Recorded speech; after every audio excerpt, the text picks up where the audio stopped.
players. Please like and to fuck. Right, Mike, I'm going to do that again. Ralph Hasenhuttl.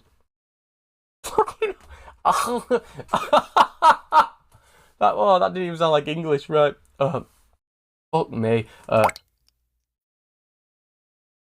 Hello everyone and welcome to the first episode of Pick of the Prem on the Blue Boys Network. I am your host Callum Brannan and this is the show where I go through the best and worst picks of the Premier League in the past week, the past few weeks, the past months, whether it's transfers, red card decisions, games, positions in the table. We're going to go through everything and we're going to start everything off with my one transfer I think your club should make. And let me just stress, this is my opinion. My opinion may not always be right. I may not always be perfect. But if you do disagree with me, try to be respectful about it. Drop it in the comments below. Tweet me at Twitter, at CallumBrannonFree, and we can have a debate if you do not agree with my choice. Anyway, let's jump right in to the first team in the table. The only time this team will probably be top of the table this year, and that is Arsenal. Arsenal are an interesting squad. I think there's clear potential in the squad. There's fantastic players in the squad. Bukayo Saka, Emile Smith-Rowe, Kieran Tierney. There's players that really you can build a winning team around. But I think one problem for Arsenal is, well, there's a few. I'd say central midfield is a problem, but it looks like they're trying to fix that with Yves Bissouma. Centre-back's a problem, but I think they're also trying to fix that with Ben White. So I'm looking at the positions I think Arsenal need to sign, and I think right back is the clear candidate. It looks like Hector Bellerin may be going to Inter Milan, and Hector Bellerin, he's a bit of a decisive figure at the Emirates, but I do think he's a good right back, but I do think Arsenal need to upgrade that position. And I think, there's a few options they can sign. We've got Ridley Baku, Tariq Lamptey, Pedro Porro, Joaquin Mailer, and the choice I decided to make is Noussair Mazraoui, the Moroccan right back from Ajax. He hasn't made many appearances in the Eredivisie this season, only 19, 16 starting, 3 off the bench, but he is a fantastic right back who also will be available on the cheap. His non-penalty goals, 0.19 per 90, which obviously we don't really care about goal scoring for a right back, but we do. The good thing about Arsenal is we know this man can get in with the goals. He's very progressive with the ball. He likes to get the ball forward. He's also fantastic with his pressures. If Arsenal want to pressure, then they've got their man. I believe his pressures are at about 18 per 90. But yeah, going into that even, 3.2 tackles, 2.3 interceptions. If I'm just bringing stats, they are during his 6 Champions League appearances for Ajax. Also 1 assist in the Eredivisie. And I think due to having Mark Overmars as I believe the director of football of Ajax, the good relationship with Arsenal means he should probably be able to join Arsenal on a cheap. His contract expires next year, June 2022, so I think Arsenal will only have to pay around 10 to 15 million to bring him in. Probably about a similar price they may sell Bellerin to. So yeah, I think Noussair Mazraoui is a really good choice for Arsenal, and he's my pick for the right back that the Gunners should sign this summer.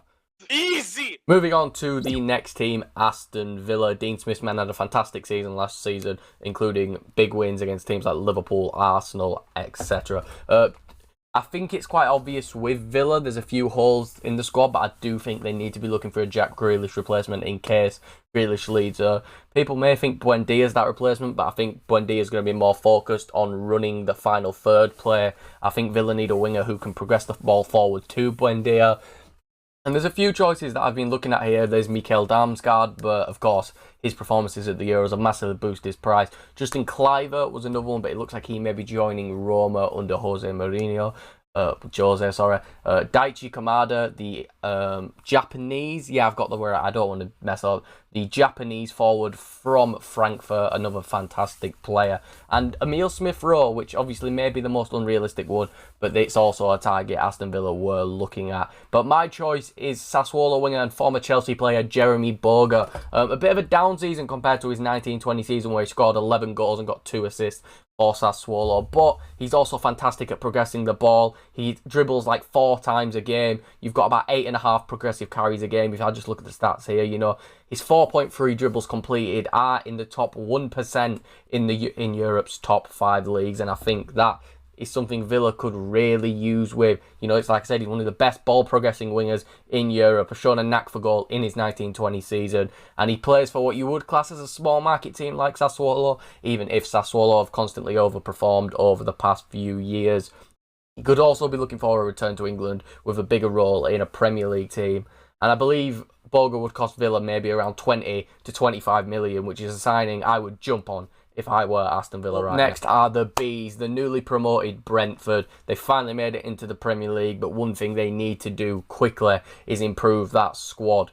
Brentford are a team that have like a really good championship squad, but they really need to play above and beyond to stay alive in the Premier League, and I do think the style of football may catch a lot of teams off guard, which may lead to their survival in the Premier League, but that's not what we are here to talk about. We are here to talk about what Brentford need, and I've got here maybe a striker replacement for Ivan Toney, a centre-back, a left winger, and a right back to replace the out.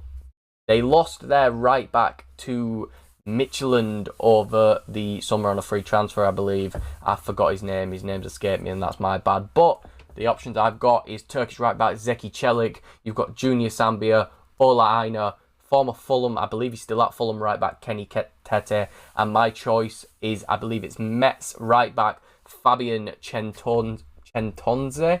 I think that's how you say it. Had an unbelievable season this season, led Metz, I believe it was Metz, who finished 10th in League. And if I check here, it is, I believe, yeah, he is. But we know Brentford do love a bargain from the French League. We've seen it throughout the squad. We also know they have big Scandinavian links. But I believe the best choice would be Centonze. He was, based off average rating, the 10th best player in League last season, according to Who Scored, with a 7.23 average rating. He's very good at progressing the ball, with his 6.8 progressive carries being in the top 15% of players in Europe's top 5 leagues, and he's 1 for his position, and his 2 dribbles per game being in the top 5% for right backs. He's also fantastic when it comes to his clearances, his 4.8 clearances per game being in the top 1% of right backs in Europe's top 5 leagues. He's, free tackles, free interceptions, free clearances. The man is an absolute animal for this side, and Metz being a low market Ligue 1 team, especially due to, I believe, Ligue 1 are struggling with TV rights right now. I think this would be a fantastic signing for Brentford. He needs to work on the goals and assists if he's going to play a more wing-back role, which he might play for Brentford, but I think that's going to come with him getting more forward in a team that may attack a little bit more than Metz. But I believe he'll cost around 10 to 15 million, maybe a little more, but around 15 million for someone who's been arguably one of the best right backs in Europe this season is an absolute bargain, and I haven't seen enough transfer rumours around to link him with other clubs, so I think Brentford should jump on this as quickly as possible. Well, we're 8 minutes in and I'm only 3 teams in, man. Fuck me. Easy. I know some of it's going to get cut, but Jesus Christ. Moving on to Graham Potter's Brighton. Brighton are a bit of an obvious one. I think I don't have to go through the other positions. Brighton need a goal scorer, a striker. Neil Maupay is just not getting in the goals. And if Brighton would have got in the goals, according to XG, I believe they would have finished in the Premier League top 6. But if we're going to look at a striker who should be considered for Brighton, I've got Daryl Dike. I believe it's Orlando City, but he played for Barnsley, absolute goal machine, linked to Everton too, so people watching this channel should know a lot about Daryl Dike. We've got Michy Batshuayi, who, it's a bit of an iffy one, but I think you could also get him on a really cheap deal, and he has shown for teams like Borussia Dortmund that when he's really in it, he can be an absolute goal-scoring machine. But my choice is Ukrainian forward Roman Yaremchuk, who spent his season at Ghent. His goal-scoring stats completely blow Neil Maupay out of the water, with 17 goals and 6 assists in the Jupiler Pro League this season. Also had a great European Championships for Ukraine with 2 goals and 1 assist. And I think one thing he showed for Ukraine, besides the ability to get the goals, is that he really can play in a more creative role. He can take the creative liberty when he needs to, which he did for Andrei Shevchenko's side, and I think it is a signing that would do a lot of good for Graham Potter's men. He averages about a key pass a game, 3 shots per game. Having someone who's willing to take the shots and who can get them on target is something Brighton really need. And due to Ghent finishing 7th in the Pro League it more than likely means he'd jump at the opportunity to join a Premier League team, especially a team like Brighton, which play nice, free-flowing attacking football. I believe due to his Euros, Yaremchuk would cost between 15 and 20 million, but I think that's a signing Brighton need to make as soon as possible because they need a front man to lead that line and hopefully lead them to survival in the Premier League. Moving on to Sean Dyche's Burnley. To put it simply, I've made it all English players because Burnley are not going to sign someone foreign. They never do. They stick to the English market and they do it well. And I think what Burnley need is someone to play alongside Chris Wood. You know, they had Matej Vydra, but Matej Vydra is just not good enough in my opinion. I think they need someone with a real burst of pace, but someone who can also finish, and maybe someone who, if something happens to Chris Wood, can take the role of a leading striker. You know, I had some options here. I had Karlan Grant, I had Arsenal's Eddie Nketiah, I had Tyrese Campbell, the young forward from Stoke, and even Cauley Woodrow, I think, could do a really good job as a second striker. But my number one choice I think Burnley should sign is Blackburn's Adam Armstrong. 28 goals and 5 assists in the Championship last season. Would be a really exciting signing for Burnley, which they haven't seen in a long time. A signing to really get fans off their feet. He has really explosive pace, can beat a man, and I think he's a fantastic signing. It also gives him a chance to prove himself in the Premier League after years of scoring in the Championship. It also gives Burnley a chance to change to a more direct style. Like, Burnley played very direct, but with someone like Adam Armstrong, it makes it much easier for Burnley to play those killer through balls through the middle and have someone with real pace latch onto them, even though we know Chris Wood is a goal-scoring machine. I valued Adam Armstrong at the same price as Roman Yaremchuk, around 15 to 20 million pounds, but I believe that is money Burnley can afford to spend on someone who I believe will come in and really help Burnley push themselves up to the table, and maybe a signing like Adam Armstrong may even help Burnley to close to, if not a top 10 finish in the Premier League. Easy. For Thomas Tuchel's Chelsea, the reigning Champions League champions, I think this one's pretty easy. I've gone for Erling Haaland. I don't really think I have to go into too much detail about what Chelsea need, because a lot of what Chelsea need is just backups, really. And I think the one thing that could really push them, and in my opinion would make them Premier League champions next season, in my prediction, is Erling Haaland. Arguably the best goal scorer in Europe right now. He's still only 20 years old until the 21st of this month, where he turns 21. He's a marquee name that could, like I said, lead Chelsea to the league title. In my opinion, he is a top 5, number 9 in the world, and his goal scoring record is absolutely ridiculous. 27 goals and 6 assists in 28 appearances in the Bundesliga, and 10 goals and 2 assists in 8 Champions League appearances. Already looking on his way to break the Champions League goal scoring record at such a young age if he keeps this up. Dortmund have asked for around 170 million for Haaland, and they're saying they won't sell him, but I believe if Chelsea offer around 120 to 130 million pounds, then which obviously is huge money, but he's worth the money in my opinion. If Chelsea just sack it off, maybe sell some players like Tammy Abraham, and then add up the money, I really think Erling Haaland would be a big signing. I think Dortmund would accept an around £130 million bid for their star Norwegian forward. Crystal Palace are the next team on the list, and Crystal Palace are very interesting under Patrick Vieira. They've already made a fantastic signing in Michael Olise, and it looks like they're going to sign Chelsea centre-back who was at Swansea on loan last season, Mark Guehi, I think you pronounce it, which would be an absolutely fantastic signing. But I do think Palace need to put another centre-back besides him, because I was considering a striker, but I really think a centre-back helps more, because people like Gary Cahill, Mamadou Sakho, James Tompkins they're decent centre-backs, but I think if Palace really want to push forward with a young revolution, which it seems like they need to bring in a young centre-back to partner Guehi, and I think my choice here, I was tossing up between two really. It was Tosin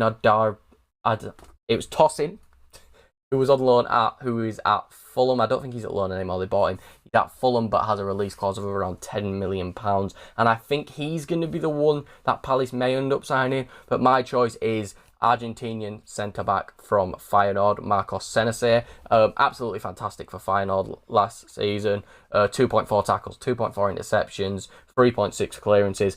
Arguably should have got in the team of the season, but he didn't. I believe it was Richedley Bazor and an Ajax centre-back. I don't know which one it was. It might have been Daley Blind, but I do think Marcos Senesi definitely deserved a shout for the team of the season. He's also a bit of a little passer, 85% passing accuracy, 5 accurate long balls along with 2 assists in the Eredivisie, and also 3 goals. But I think this one's very possible for Palace due to Feyenoord finishing 5th in the Eredivisie, and it's also that Premier League move. But AC Milan have been interested in a move for the Argentinian. So if Crystal Palace do want to sign him, they've got to move quickly and offer a lot of money. I think Senesi is going to cost you around 20 million, but I also think, I believe he's only 22, 23. It's a signing that really couldn't go wrong for Palace, in my opinion.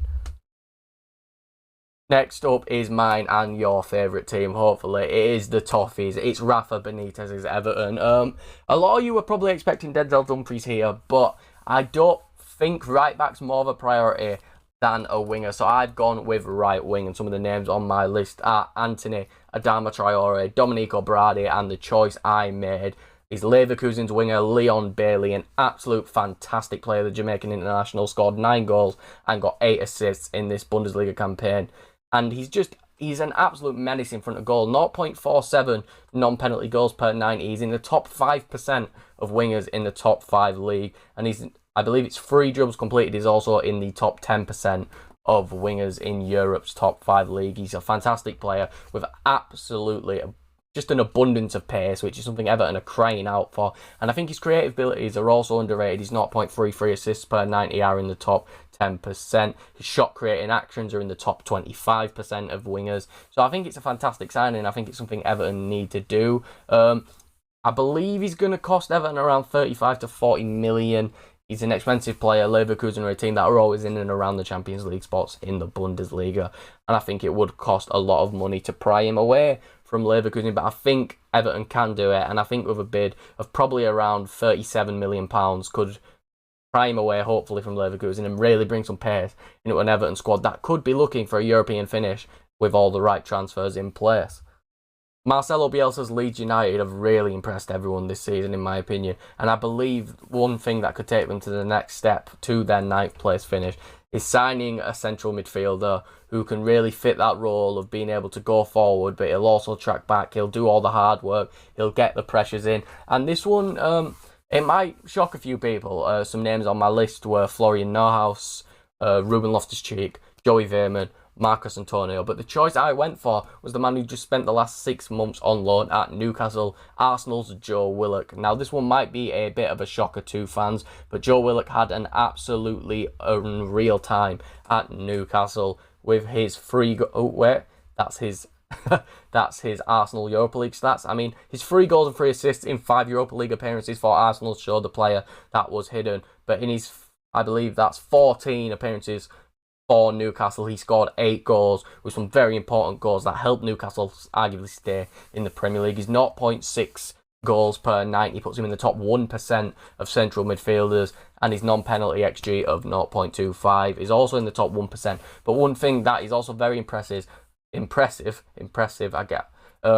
are his 26 pressures per 90, which puts him in the top 3% of midfielders in Europe's top 5 leagues.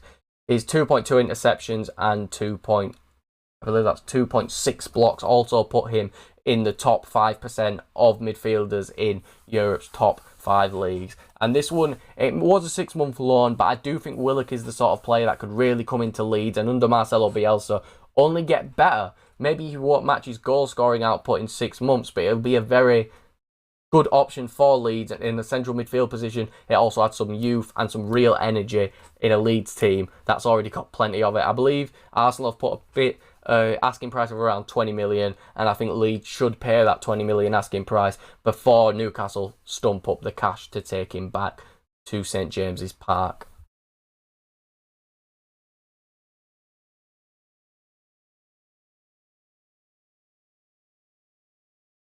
Leicester are a bit of a strange one in the fact that this is probably one of the most difficult ones I had.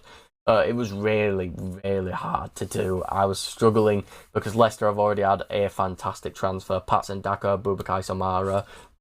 It's like they're signing everyone I would have recommended them to sign in this video. But I do think they need a right winger to replace Jose Perez and Mark Albrighton.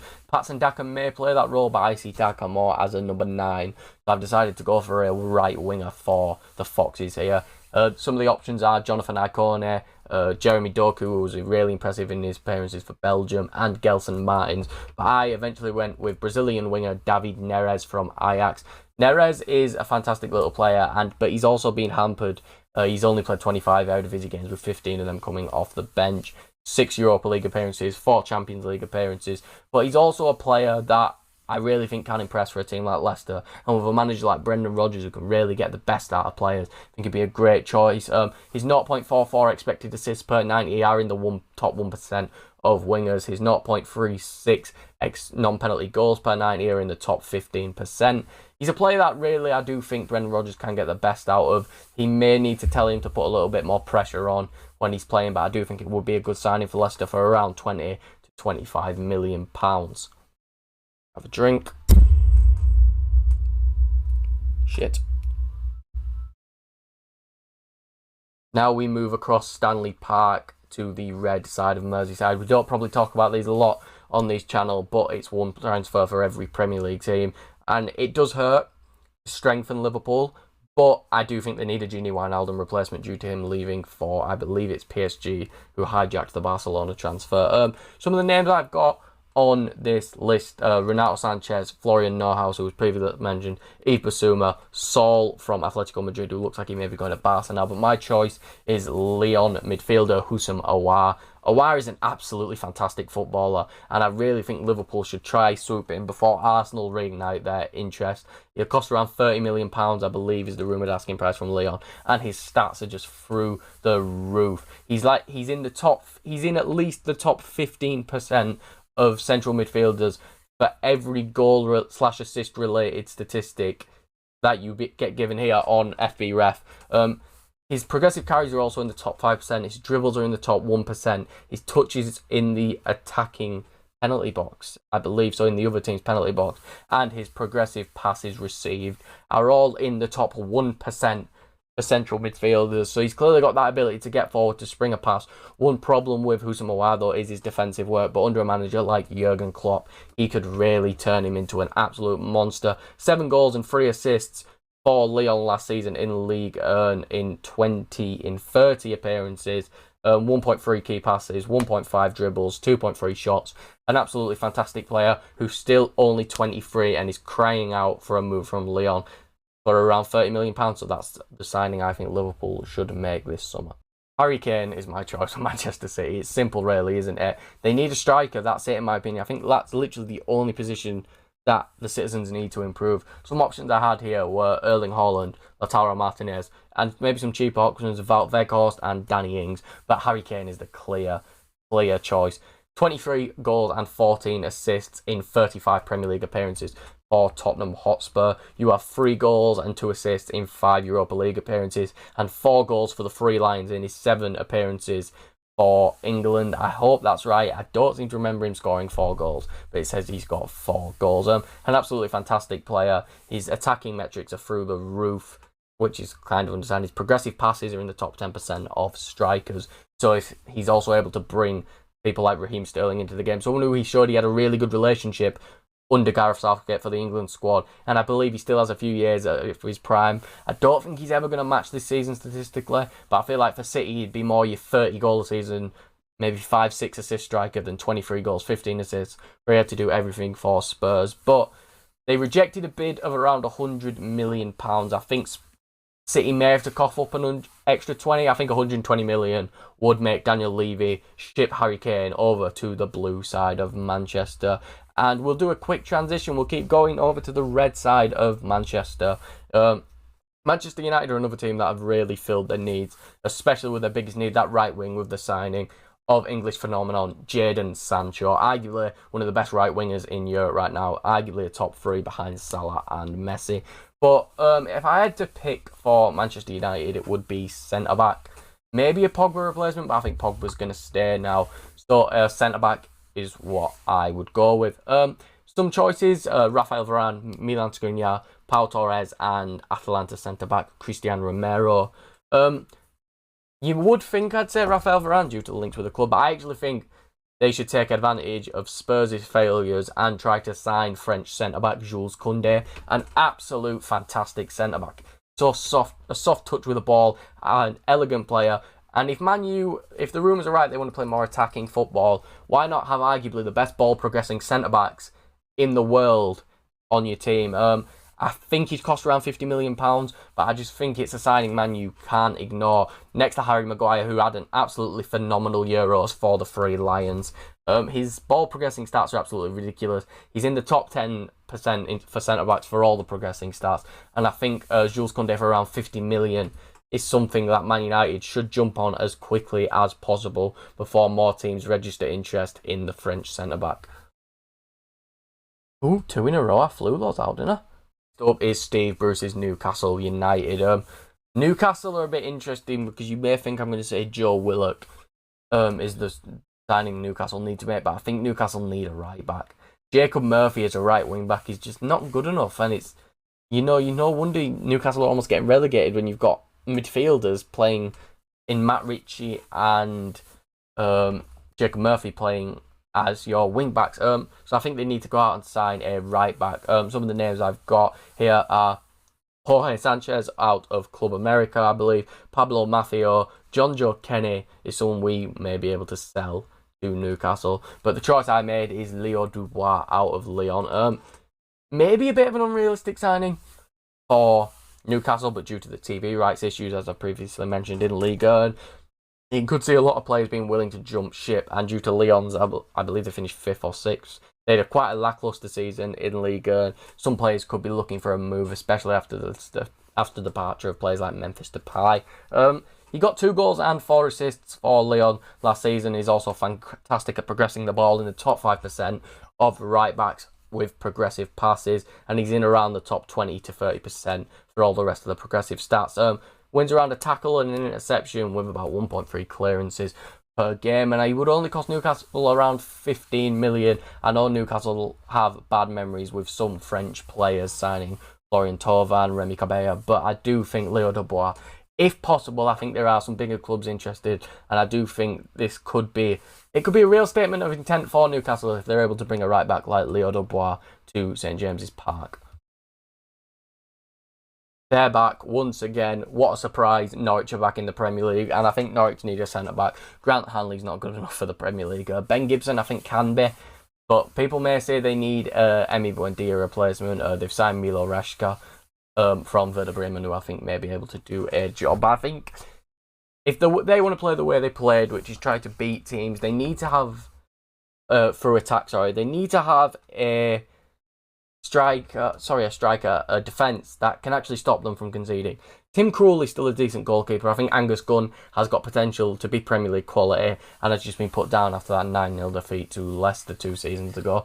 But I think they need a centre-back, and some of the options I have here are Tosin once again, Ethan Ampadu, Malang Sarr, Michael Keane I believe would be able to do a fantastic job for Norwich, but I think Norwich want to stick young, and Daniel Farke being a German, I believe they're going to bring in a German in Mark Oliver Kempf, who I believe is Stuttgart he plays for. An absolutely fantastic centre-back who was very high on a lot of people's radars maybe a season or two ago, but for some reason it's fell off. In his 32 Bundesliga appearances, he makes about 1.5 tackles, 2 interceptions, 3 clearances, while also while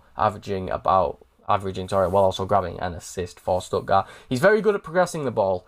Progressive passes in the top 2% for centre-backs with 5.3, 4.6 progressive carries, 0.7 dribbles. He's really good at getting the ball forward, and his tackling stats are also very solid, as I've mentioned. I think Kempf is someone who really can transition defence to attack well, and due to him, I believe he rejected a new deal from Stuttgart, and he's valued at around 8 million. I think you could get him for even cheaper than his transfer market value. I think you could get him for around 5 to 8 million, which is an absolute bargain for Norwich, a team that doesn't have much money, and due to the pandemic, should be looking at bargains. Ralph Hasenhüttl Southampton are a team that are a bit of a topsy-turvy team. We saw them lose 9-0 to Man United. We saw them go on a terrible run, but they were also top at one point.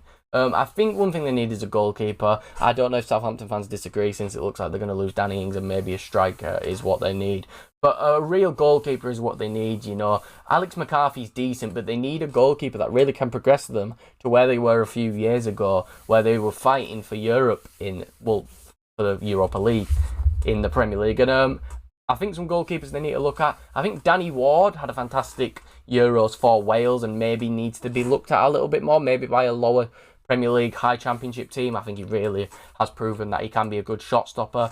Zach Steffen for Manchester City is also someone that I believe has a bit of potential and just needs a club to unlock that. Then we've got some football manager favourites, as I call them. You've got Alban Lafont, you've got Bart, I'm going to call him Bart Dragowski, and you've got my choice in Dominic Livakovic. People might say that's a bit unrealistic, but Wolves were very strongly linked with signing him. I believe it was Wolves.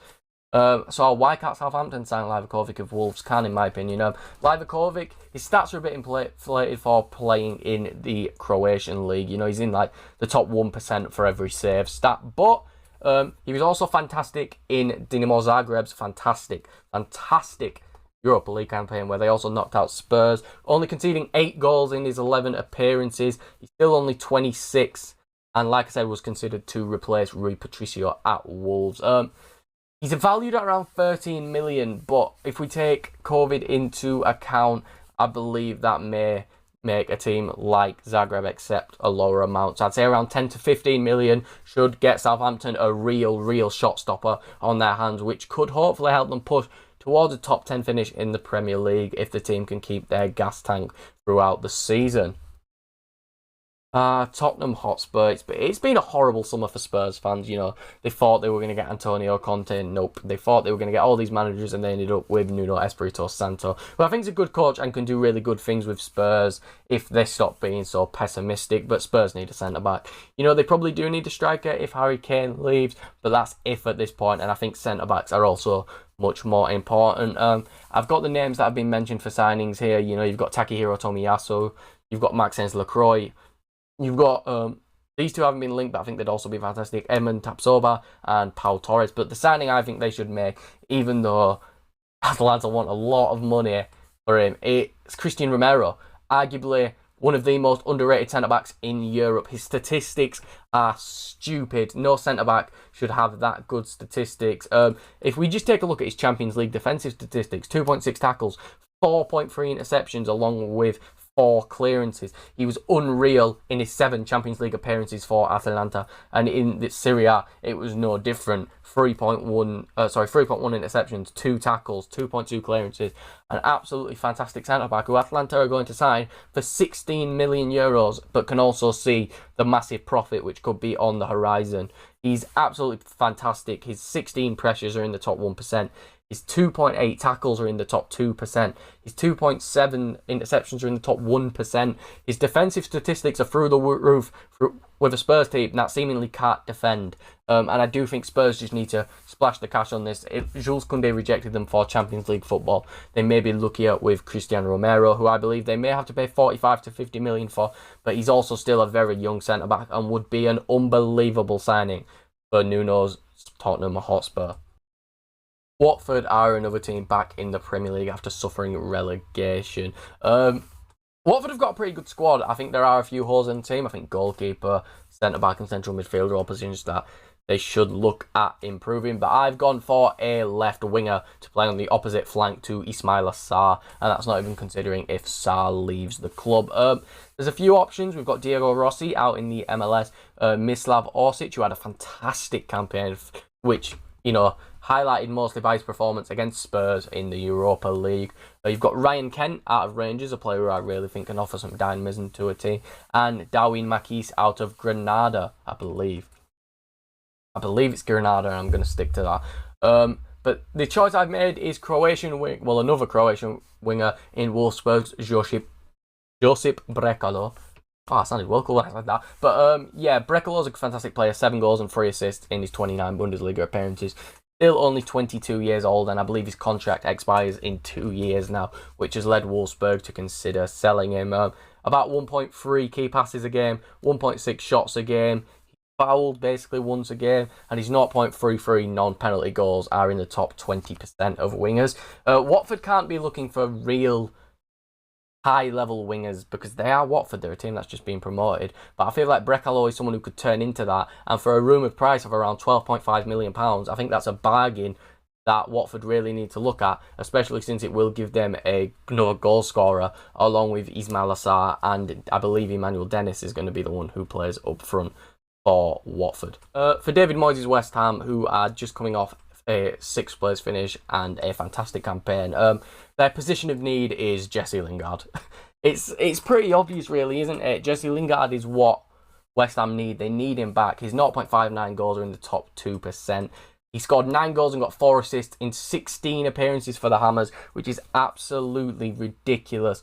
2.6 shots, 1 key pass, 1 dribble, fouled 1.5 times a game. He really showed he could be a creator too, and I really believe Jesse Lingard is what West Ham need to maybe not keep up European form, but to really assert West Ham as a top 10 team in the Premier League now, instead of this butterfly team. Man United are asking for 30 million, but I think West Ham will be able to haggle them down to 25 million. And even though he may be 28, 29, I do think another 1-2 years of Jesse Lingard, putting in performances maybe 10 goals, 5 assists, 10 goals, 7 assists, fantastic stats like that for West Ham, really could push them forward and could lead them maybe closer to Europe than we think, maybe overtaking teams like Everton and Leicester in the future. So I think West Ham need to sign Lingard. £25 million is worth every penny, especially because even adds harmony to the squad. I'm going to stop before I keep going on about Lingard, and we're going to move straight on to Wolverhampton Wanderers, who I believe are the last team for today. Wolves, Bruno Lago, I believe, is the name of the manager. He plays a 4-4-2 and a 4-3-3 usually, so I've been struggling to figure this out. And I'd give Wolves the benefit of the doubt. I think Wolves are going to make a big boy signing here. Up to £40 million signing in Renato Sanchez. I know Lille put an absolutely monstrous price tag of around €70 million on him, but then they're not going to sell him for that if they sell him. £40 million pounds, I believe, will be enough for Renato Sanchez. He didn't play much for Lille. He was more of a rotation option, making 14 starts with 9 appearances off the bench. But as shown by his appearances for Portugal, he's an absolutely fantastic player. Progressive stats, all in the top 10% for players. His goal scoring stats, are also basically in the top 20% for everything. His defensive abilities need to improve a little bit, but I do think with a solid defence behind him, he won't really have to worry about that. And João Moutinho's getting a bit old, isn't he? So I think bringing in someone like Renato Sanchez to play alongside Neves, or even possibly replace Neves if he leaves, is a really intelligent move for Wolves to make. And I do think £40 million should be enough to get Renato Sanchez, and that's not even including if Wolves have to sell someone like Pedro Neto or something, or Neves, which could fund the entire transfer for Renato Sanchez in itself. And I believe that is it. Thank you all for watching the first episode of Pick of the Prem. Please like, subscribe, share it with your friends, comment down below, and I'll get involved with all of the comments. Make sure you watch all the other stuff on the Blue Boys Network and expect to see a lot more of Pick of the Prem in the future. And if you see any transfer rumours or interesting picks about the Prem, make sure you get in touch with me on Twitter at CallumBrandon3, where I'll try to interact with all of you. And also, for the next episode, expect some more fantasy elements to be involved. So if you're interested in fantasy football, make sure you stay around till the end of the video next time, where I'll be giving you some of my fantasy Prem picks of the week. Thank you all for watching, and I'll see you all next time. Goodbye.